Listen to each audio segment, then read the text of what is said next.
welcome to Behind the Incident. Today I have the pleasure of talking to one of my friends and family and mentor, and well, he's got many labels, Jason Jordaan. You guys all know him as a SANS instructor, the DFIR legend in South Africa, the guy that pioneered it all. Welcome to the show. Thanks, Fee. Nice to nice to be on the show at least. Yeah, what you guys actually don't know is we did a whole show, but South Africa's connectivity screwed us a little bit, and we ended up with having to edit out half the show due to poor sound. So we are trying to do take two, and let's hope nothing gets in the way. So Jay, please introduce yourself and tell everyone a little bit about your background, and then we'll take it from there. Well, I suppose the easiest way to describe myself is I'm a nerd that likes to catch bad guys and bad girls, because I don't want to be accused of being sexist or anything like that. I believe in equal opportunity criminals. So I've been doing forensics for just shy of, I think almost just over 2 decades doing digital forensics, just under 3 decades doing investigations and general forensics. Started out in the police as a detective, being the computer nerd that I was. I realized we could start getting evidence from computers and things like that. So we were sort of amongst the first group in South Africa doing digital forensics, my generation, if I can put it that way. It was kind of around the same time that was happening also in the other parts of the world, so in the US and the UK. So I've kind of been there almost since the beginning. So was in the police for some time, went over to the Special Investigating Unit where I met you. That was sort of South Africa's National Anti-Corruption Agency, where I'd been asked to head up and establish the Digital Forensics Unit there. And when I decided to retire from that post in 2014, after well over 20 years in law enforcement, I decided enough was enough. Time to move into the private sector. That gave me the opportunity to work with SANS as well. And after sort of a long, grueling process, became a certified SANS instructor. And now I have the sort of honor and privilege of being able to teach my passion around the world, by still catching bad guys and bad girls. So Jay, I don't know if you're allowed to talk it, but you are working on a new course for SANS. So it's probably a bit early to talk about it, but yes, we are, myself and 2 co-authors are busy looking at developing a new course for SANS. One of the reasons that we've decided to sort of propose this course for SANS is the fact that a lot of people are coming into forensics, don't have all the necessary forensic fundamentals, simple things like understanding how the legal processes work, understanding what forensics is actually all about, understanding the sort of low-level foundations that are necessary for a good career in digital forensics beyond just finding artifacts. So that's the course that we're aiming to talk about, but obviously at this stage I can't say too much until it's far more along in the process. But all I can say is watch this space. I think it's going to be an exciting new entry point into the forensics career for new and even potentially experienced candidates. So Jay, tell us a little bit about how you got into forensics itself, when and the how and the why. So I suppose you could probably call me an accidental digital forensics practitioner. Don't get me wrong, I've always loved science and technology. I mean, my first computer was a ZX81, and you've really got to be an old fart like me to actually know what a ZX81 actually is these days. My son looks at some of the graphics of some of the older computers and it's like, ew, Dad, like that's so old. But yeah, so I was probably more of an accidental forensic practitioner. In South Africa, you had to do national service. These are sort of during the last vestige dark days of apartheid. And I realized I wasn't going to be a very good soldier, so I ended up joining the police. And the intention was I was going to join the police, do out my service, and then, maybe say go to university or things along those lines, so do computer science. So I always liked technology and science, and that's probably where I was going to go. When I joined the police, I actually found I had a really good knack for investigations, and I suppose that's that sort of natural scientific side coming out. So I got after police college, ended up getting a position within the commercial branch of the South African Police Service, which does all the white-collar crime investigations.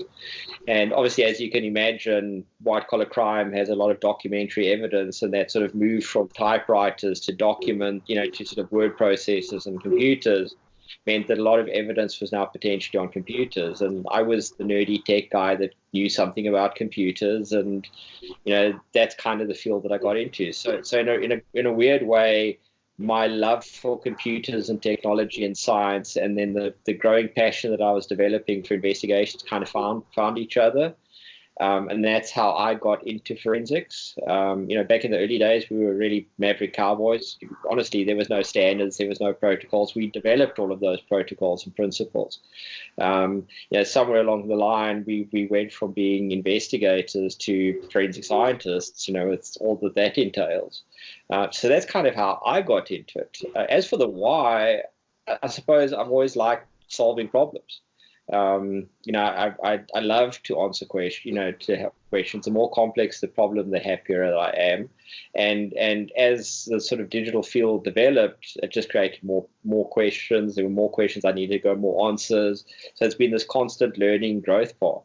And that's kind of my why I got into it. And I suppose I found a place that I loved, or that place found me, and I've just stayed with it. And now in hindsight, it's almost as if the universe kind of guided me along a particular path that it needed me to go down, and I have no regrets whatsoever. In fact, I can't even imagine doing anything different in my life. Yeah, they do sometimes say it's not the destiny you choose, but the destiny that chooses you. And just to get into, before we get into the meat and potatoes of the show and talk about the incident, which I was probably... you eat vegetables when I'm around and hold your pudding hostage. Even your mom said I was the only one that got you to eat veggies. But what I wanted to ask you is, I've often been asked how we met, which was also accidental because obviously I was poking about stuff that I wasn't supposed to be poking about. But tell everyone from your perspective how we met. Well, so I was head of cyber forensics for the Special Investigating Unit. And literally one day, completely out of the blue, I get this phone call from this, I won't say annoying young woman. She was actually quite pleasant and persistent and whatever. But she basically said to me, she said, look, she's spoken to the deputy head of the agency. She's interested in developing herself. She was good with technology. She was doing a lot of sort of analytical type work before then. And the deputy head said, well, hey, why don't you phone Jason? He's the head of the cyber forensics laboratory. Maybe the two of you could talk and see what happens. And that, as they say, is history. I had this girl that showed an interest, and of course I wanted to gauge if she was really interested or if this was just another sort of fad CSI wannabe kind of thing. I pushed you quite literally. I gave you correction. You bombarded me with a lifetime worth of PDFs to read and report back on. Well, I wanted to make sure that you were genuinely interested, and I've always said that I kind of favor the sort of special forces approach to selection. Make life a living hell, and those that actually survive it, those are the ones that you want. So yes, the idea was to make your life a living hell, and you're still here. So congratulations. Well, it's either stupidity or perseverance. I'm not sure which one. But Jay, so the case that we're going to be talking about is one that you can actually share details with, because I often know that investigators can't share details on cases because they haven't gone to court or there's some confidentiality, state secrets, blah, blah, blah. But this is a very interesting case because it didn't so much involve sophisticated hacking techniques, more so a very smart methodology of doing something simply brilliantly. So please tell everyone a background on this case that you are going tell us all about today? So the case I'm going to talk about is a case that I dealt with when I was still in law enforcement. So the reason I can talk about it is the case has gone to trial. Trials in South Africa are public forums. So once it's in a trial, it's open to discuss. And the accused in this case was also sentenced and is currently serving jail time. So I'm actually quite comfortable to talk about it. So basically the case involved one of the provincial governments in South Africa, the Limpopo province. And on a Monday morning, the provincial government in this province received a phone call from their bankers, basically saying, we've detected a whole bunch of really suspicious transactions going out of your provincial bank account. And we're a little bit concerned and we want to follow up on this. And obviously the provincial department looked at it and said, oh, wow, we haven't authorized any of these transactions. And that basically led to us being called in to assist with the investigation. So basically, the investigation itself took a long time. I won't lie, it sucked up over 6 months of my life. I examined stacks of computers. When we went to court, we had just short of 60,000 exhibits that we presented in court. But basically, how the crime materializes, it went like this.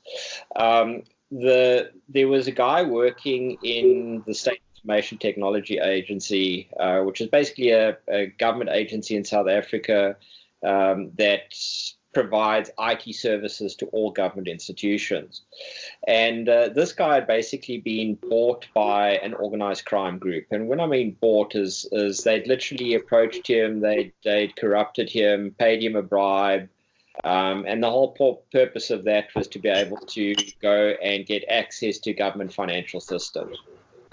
So this guy, using his state information technology credentials, basically went to 3 different government departments in Limpopo: Department of Education, Department of Safety and Security, how ironic is that, and if I remember correctly, Department of Health.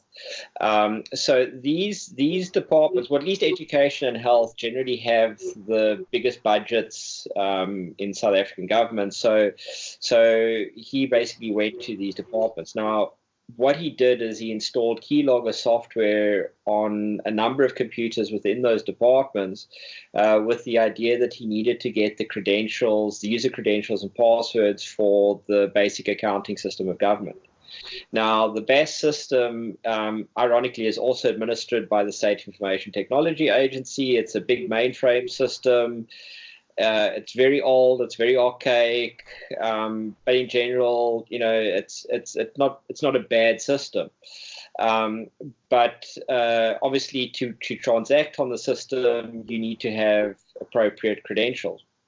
However, not only do you need appropriate credentials, your workstation basically needs to be enrolled on the system as well. So you need to have your workstation custom encoded to work on a system. So for McDonald to be able to access the BAS system, he'd either have to do it through an existing workstation, or he'd have to somehow find a way of enrolling a workstation on the system. So what he did is he basically, through his CETA credentials, accessed the BAS mainframe, got all the different configuration files, and he built a enrolled system within his own environment. So he could now connect to the BAS mainframe as a enrolled workstation. Anyway, so to cut a long story short, he was harvesting these credentials for a long period of time. He would then, at various points, would RDP into the systems. He'd copy over what he'd gathered from the keyloggers. And the irony is, we say from a security point of view, people shouldn't reuse passwords. Well, the same goes to bad guys. They probably shouldn't reuse the passwords that they use when they install their keyloggers, especially when the passwords happen to be your child's name, which McDonald did for all of the keyloggers that he installed. So we can sort of tie a lot back. McDonald had basically been in contact with the syndicate once he got all the passwords, the usernames, and he basically enrolled the system on BAS, his system on BAS. And the attackers basically didn't want to have anything more to do with him at stage. They didn't want him to actually commit the crimes that they were going to get away with, because effectively he would have control of the money. The syndicate on the outside obviously had set up a whole bunch of runner accounts. The best way I can sort of describe this is, you get these adverts, people respond to adverts online saying, do you want to make $5,000 a month from home, work from home? And basically all you're doing is you're becoming a money mule for organized crime syndicates, and they're using your bank accounts. So the syndicate had basically set up all of that infrastructure on the back end, and then they'd come to McDonald's and said, well, you've got all these credentials now we're going to leave it up to us. Now, here's the thing about Garnet, which is South Africa government's wide area network. It's actually a fairly secure network. Not to say there's holes, and I know there's a whole bunch of my hacker and pen test friends out there who are going to turn around and say, yeah, but we can get in. Yes, I know you can get in. There are holes, like as any system does. But on the general whole of it, it's not a bad system. And the perimeter firewalls were really effective in the sense that they were pretty much locked down to the sense that they only allowed HTTP, HTTPS, and mail traffic in unless there were specific operational reasons for it. So the syndicate with McDonald came up with quite an ingenious solution, and it's kind of really low tech if you think about it, but also so ingenious at the same time. They basically just used TeamViewer. And what they did is McDonald had installed TeamViewer on his local system, the one that was enrolled now with the BAS mainframe. He'd already provided the usernames and credentials for super users on the BAS mainframe. The syndicate had basically set up TeamViewer on their side for unmonitored, well, not unmonitored, but for remote access, unattended remote access. And they basically said to McDonald, well, thanks, here's some extra money, go enjoy your weekend. And what the syndicate then did is, starting from just after 5 o'clock on a Friday afternoon, they basically, via TeamViewer, remote connected to McDonald's system that was now effectively a client on the BAS mainframe. And they used the super user credentials for 3 of the departments to now create new accounts. Now, to transact on the BAS system, because it's an accounting system, you have segregation of duties. One account has to load a transaction, another account has to approve a transaction, another account has to release a transaction. So they created a whole bunch of accounts, completely fictitious people. And they then basically went to town over that entire weekend, loading transactions, approving transactions, and releasing transactions to the tune of several $1 million if you do the conversions.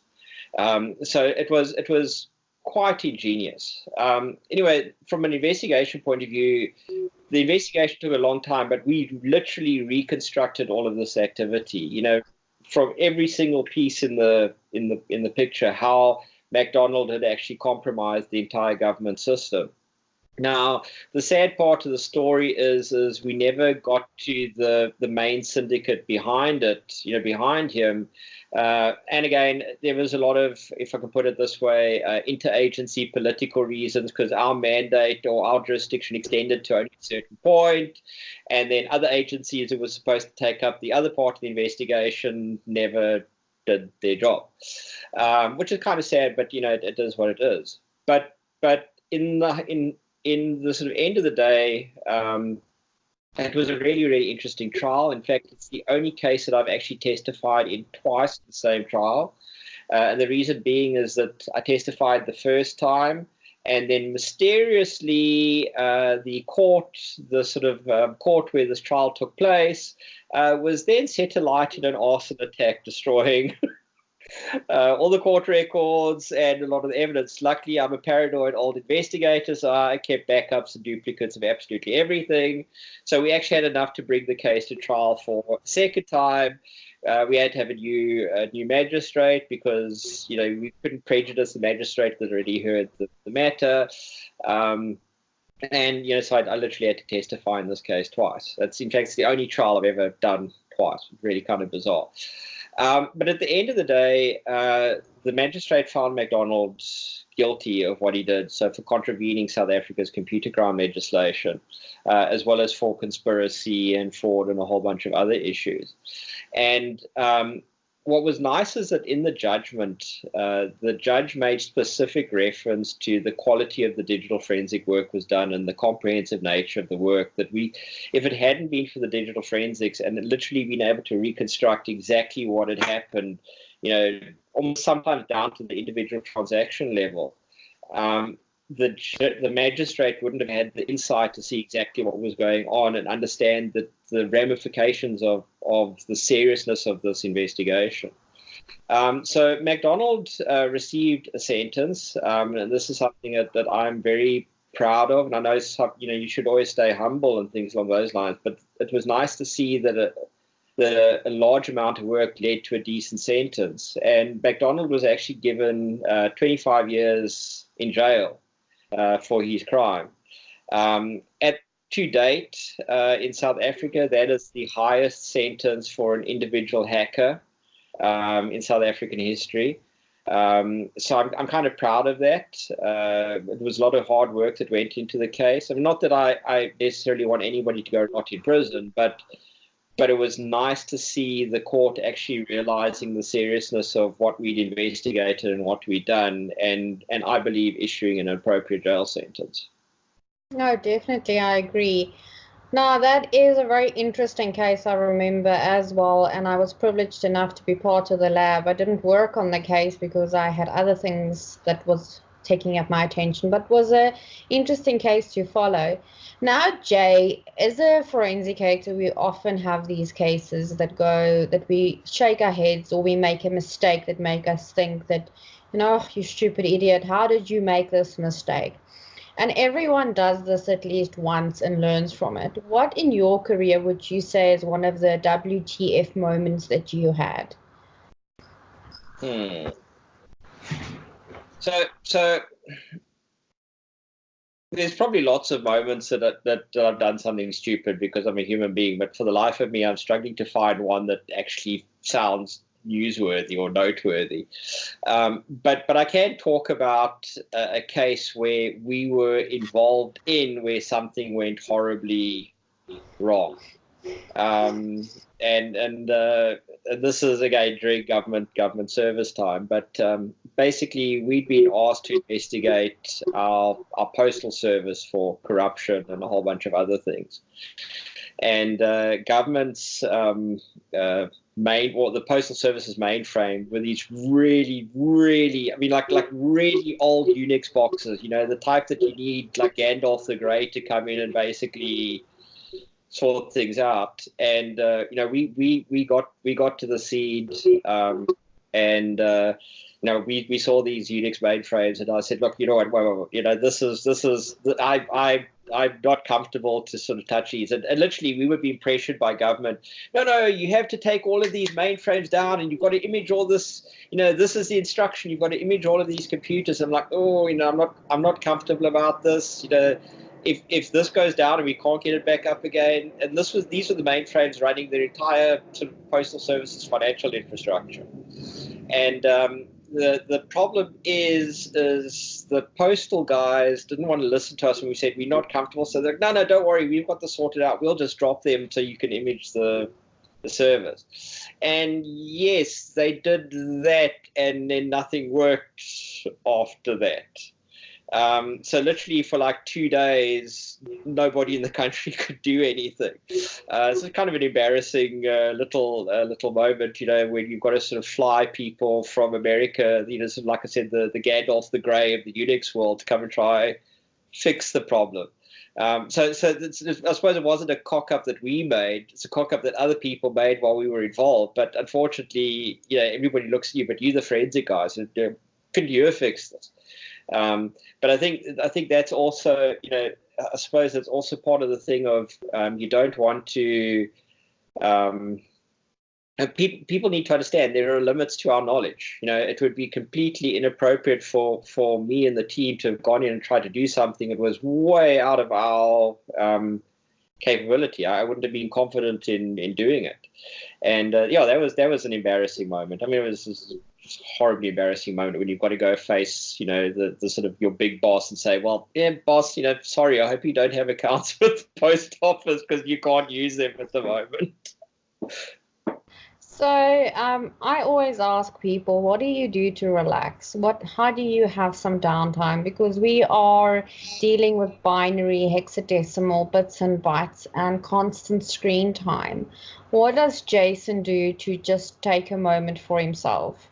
Downtime? What's that? Can you eat it? No, I jest. I have very little downtime, as you know. I run on adrenaline and everything unhealthy for me. But I do try have some downtime. I play hockey, field hockey for the non-Commonwealth countries. Yes, I know most people think it's a girls' sport. Trust me, it really is. There's a guy's sport as well.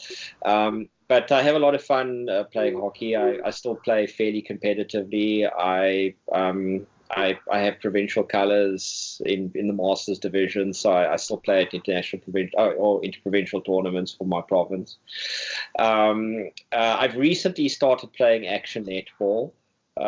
Yes, that is a girls' sport. I'm just going to put that out there, but there are mixed teams apparently, and I've actually found that that's quite fun. Gets a bit of adrenaline going and a bit of fitness going. And then I try to play the occasional computer game when I can, although I seem to find less and less time to do that these days.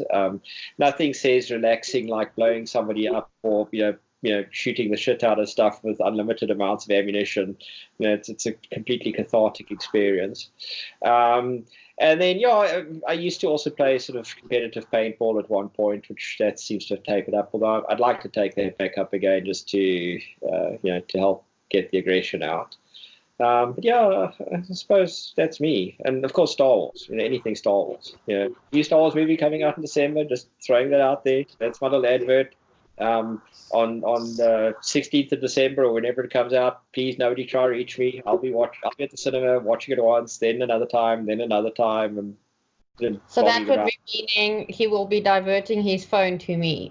Yeah, exactly. I just won't be available. I will be one with the Force that day, unfortunately. So, Jay, any advice for anyone thinking that forensics is for them? What would you tell them to be aware of that it might not be as sexy and as exciting as they think? So a lot of people think forensics is sexy. So there's two types of people that kind of approach me with interest in forensics these days. There's the people that are in security and their view of forensics is the more incident response world. They're probably not anticipating going to court or things along those lines. And then there's the people that want to catch bad guys, the more sort of criminal bent people that are, they want to do forensics because they want to make a difference, they want to see justice and things along those lines. And I think the same thing kind of applies to both groupings. When you do this job, you will potentially see the worst of humanity. If you're doing incident response, maybe not as much so, but you're still going to see it. And sometimes you won't expect to see it. If you're working more on the law enforcement side, you're definitely going to see the worst of humanity. And it will, and pardon my French, but it's going to screw with your mind. It's going to screw with your mind badly. And you need to be quite resilient to this. And it's people that do this kind of work are really damaged. And I know that whole concept of cowboy shouldn't cry everything, but the reality is this profession has damaged me psychologically tremendously. I'll just use a quick scenario just to illustrate that. My son was about 6 months old, and I was doing a case, a procurement fraud case. Where we were looking at a government official who had allegedly been doing something else. And in the process of doing this investigation, we stumbled upon a huge amount of child exploitation material. This guy was into little boys being abused. And I remember vividly coming across a picture of a little boy that, for all intents and purposes, could have been my son. Being sodomized and having to come home that evening, coming to see my wife washing, bathing my son, and seeing my son look that and having that picture in my mind and literally breaking down into a corner, crying my eyes out and having almost like a total meltdown. That's unfortunately the harsh thing. And again, that's probably not going to happen to everybody doing forensics, but you need to be prepared that you're going to see nasty things. This is not a profession for everybody. It's not a sexy profession. If you are offended by swearing, if you are offended by ugly things, then don't do this job. That's a simple thing. So probably my best advice for somebody who's really interested in it is ask yourself, is this really what you want to do? Are you genuinely interested? Digital forensics for me is not a job. You don't just decide, well, you know what, I'm going to do digital forensics because it's a sexy job. Firstly, if you're in it for the money, you're in the wrong line of work, because trust me, there's much better jobs in IT that pay a lot more money than digital forensics does. But if you're really interested and this is something that you genuinely want to do, throw yourself into this. Make this your lifestyle. Make this your passion.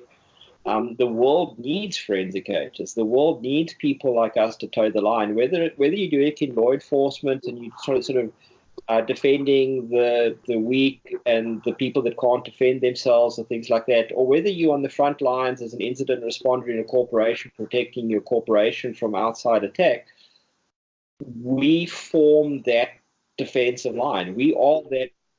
And again, not to be too overdramatic about it, we are that thin blue line that's there to protect society from the worst in society.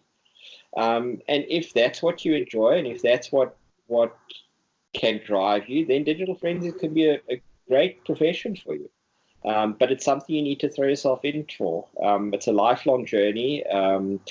It's a game of constant learning, constant self-development, constantly pushing the envelope. It's not a 9-to-5 job. Again, I have a lot of people that come to me, it's like, oh no, this is such an awesome job. And the first thing I'll ask them, well, you're going to work like 3-4 days without sleep because you're dealing with an incident that's happening now and things have to be done. It's like, no, that's not for us. This is not a 9-to-5 jobs. Criminals don't keep office hours. Criminals don't give a crap about our holidays or our personal engagements or what we have planned in our lives. We are completely at their mercy. But I cannot begin to imagine a more fulfilling profession. I go to sleep at night sometimes with nightmares, but every night I go to sleep, I thank the stars. I thank every sort of thing in the universe that I'm doing what I'm doing, that it's led me on this path. Because I've never had more fulfillment in my life than I have had doing digital forensics and incident response. No, I can totally agree with you. I cannot imagine doing something else. I've always loved forensics and I've always loved puzzle solving. But more importantly, I've loved constantly learning. And I think one of the big lessons in my career that you've taught me is to know where your boundaries of capabilities stretch to. Not to do something that you are not capable of doing technically correct. And the reason that I say this, it is okay to admit that you can't do something. Go out, find out how to do it, and then attempt to do it the right way. I always say that asking for help actually takes a much stronger person than admitting, pretending that you can do it, because you are admitting that you have human boundaries and that you still have something to learn. And that is a valuable lesson that I learned from you early on. Now, seeing as I'm always delving into people's very personal lives, I thought I would share my most embarrassing thing in forensics that I got up to. It was one of our first cases that I did. I was out in the field imaging, and I think we had about 12 machines to do. It was right in the beginning. And I was imaging, not realizing that I was imaging my own machine onto the suspect's hard drive. Not noticing that this was indeed what I was doing until the end. Yeah, it made for interesting explanations to my boss that I screwed up. But I haven't done that again. as you know, I'm not the most forgiving person when there is a screw up, but I also hold myself to exactly the same standards, and I'm probably my worst enemy when it comes to screw ups. But here's the thing, if you haven't screwed up an image at some point, you haven't done forensics yet. That's just the way the cookie crumbles. Oh man, we've had people drive with hard drives, internal hard drives on back seats and physically damaging drives. I've seen I've seen right blockers not plugged in correctly. I've seen it all. And the thing is, I always say someone makes a mistake once and they hopefully learn from that. And that is your investment into their future because they won't make that mistake again. Well, Obviously, that's the whole point. I mean, there's that Chinese proverb that says a mistake is not serious unless it's repeated. I don't mind a mistake. Does a person learn from that mistake? Yes. If the mistake happens a second time, then I'm going to be super pissed off. Well, I'm probably going to be pissed off the first time a mistake happens, as you know. But that's a temporary pissed off because it affects what you're doing right now. But the big picture is you make a mistake and you learn from it. You wouldn't be human if you make a mistake. Now, the key thing, and this is, I think, an important lesson, is that every time any one of us has made a mistake, nobody's ever tried to cover it up. You own the mistake, you admit to the mistake, you move on. The problem that I have is I see a lot of people in this industry make mistakes and then try and cover it up. That I have a real problem with. It's not odd. That's a problem. But that is the industry as a whole, Jay, is that accountability and, taking responsibility for your mistakes. I mean, I have had to own up to an error in judgment that I did on cases. Did it affect me? Hell yes. It made me shaken up for about 6 months until I gained back my confidence. But the thing is, there comes a point where you have to say, I fucked up. And I'm human. And I think it's just as a whole, as an industry, we try to not make mistakes because it affects people's lives. And it's a big responsibility on our shoulders. Even our private sector clients, I feel always that there's this big weight on my shoulders to make sure that I'm accurate and correct, because I could change someone's whole life. Yeah.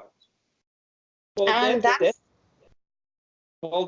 for me is the crux of it, and that's the other thing about why forensics is maybe not for everybody.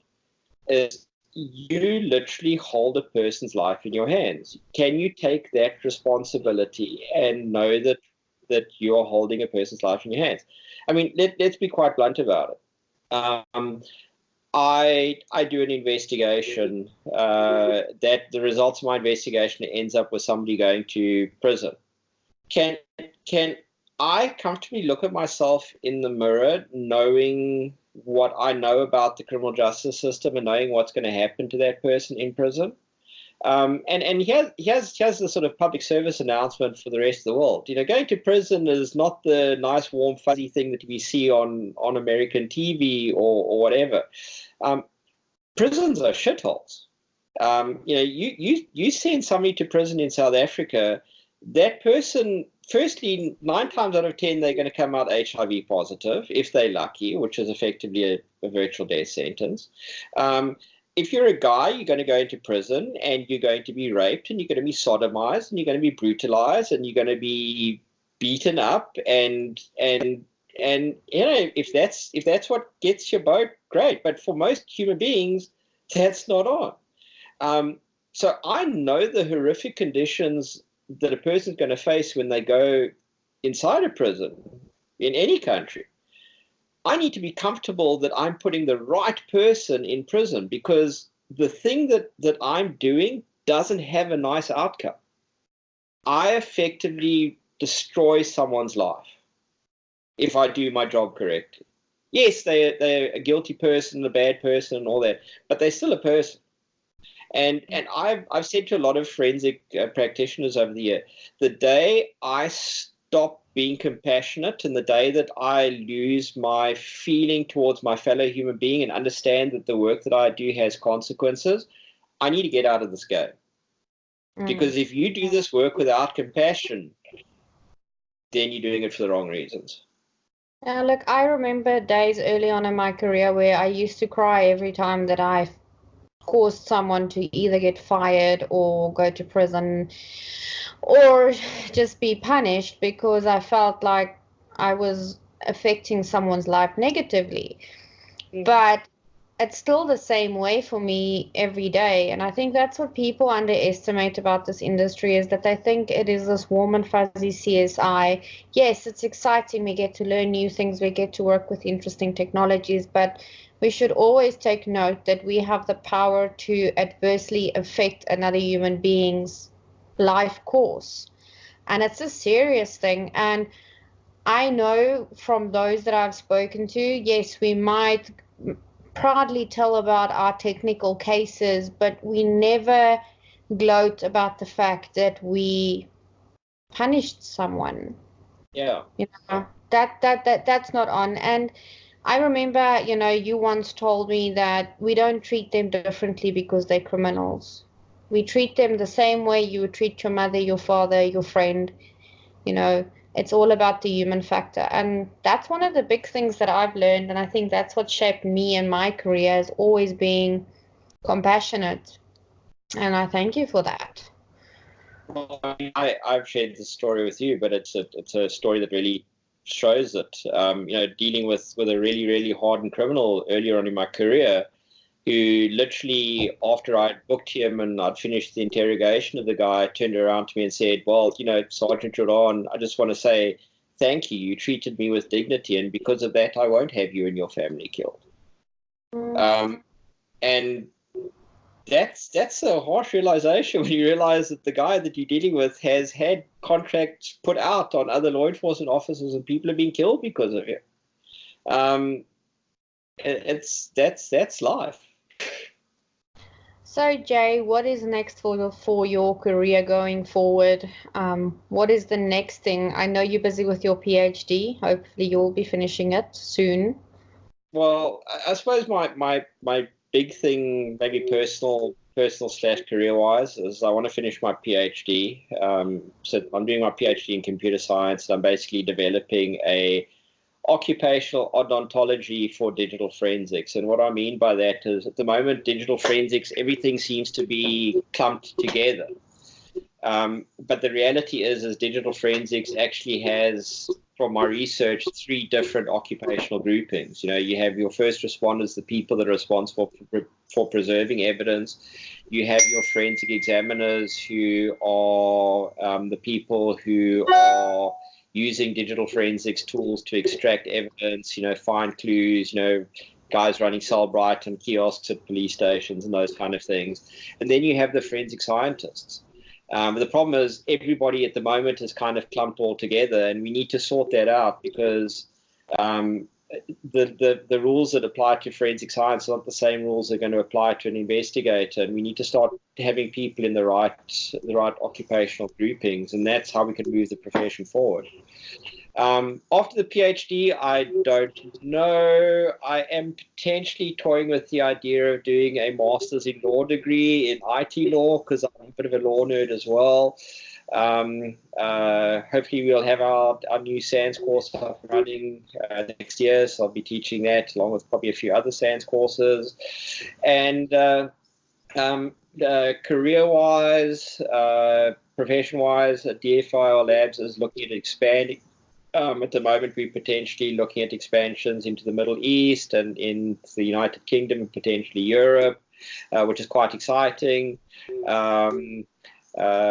Probably driven mostly by my son's belief that he's decided he wants to go to Oxford University when he finishes school.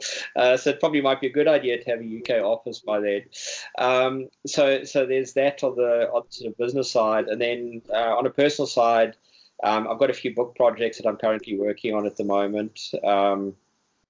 2 books are academic textbooks, one on cybercrime prosecutions and cybercrime law, specifically focusing on South Africa. And the other is a book that I'm writing around forensic science fundamentals applied to digital forensics. And that hopefully will be an international textbook which will kind of almost supplement some of the other things. And then I am going to write a book, probably talking about my experience as a detective in the police. That's more of a lessons learned. I'm thinking the title would be something like The Accidental Detective, life lessons from a reluctant police officer. I don't know, something along those lines. But I've got a lot of these stories here, a lot of life lessons to learn, and I've got to that point in my life that maybe I actually want some people to know a bit more about me other than just the technical side. Sorry, my bad. We'll see how it goes.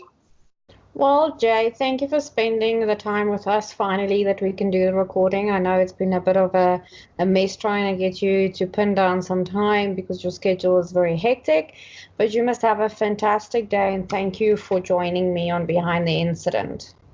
Thanks, Ian. Thanks, everybody, for watching. Okay, bye.